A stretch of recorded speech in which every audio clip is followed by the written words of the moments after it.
அஸ்ஸலாமு அலைக்கும்.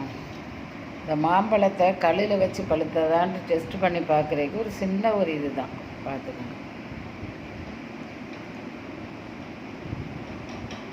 மாம்பழம் மிதந்து மேலே வரையில் கம்மண்டு உள்ளே கிடக்குது, காலப்பாடி இது.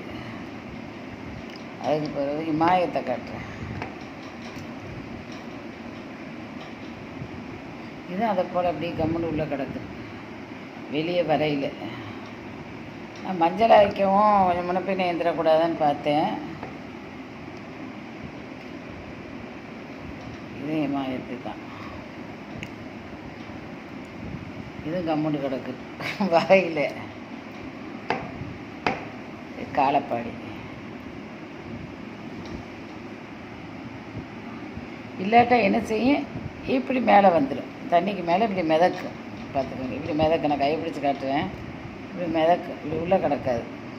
இதுதான் முட்டையை தண்ணியில் போட்டு பார்க்குற மாதிரி உள்ள டெஸ்ட்டு இந்த மாம்பழம். இதுதான் அவ்வளோ மிதக்கையில் இது காட்டினா.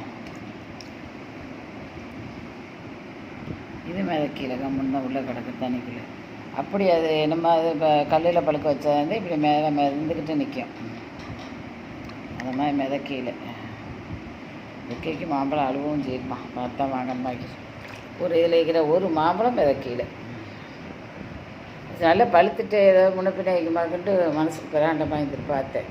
வயிற்றுக்கெல்லாம் நல்லது இல்லை, அப்படிலாம் இருந்தால் இப்படி டெஸ்ட் பண்ணி பார்த்துக்குங்க. இது நல்ல மாம்பழம், ஒரிஜினல் மாம்பழம் வைக்கிறேன். அஸ்ஸலாமு அலைக்கும். லைக் பண்ணுங்கள், ஷேர் பண்ணுங்கள், சப்ஸ்கிரைப் பண்ணுங்கள்.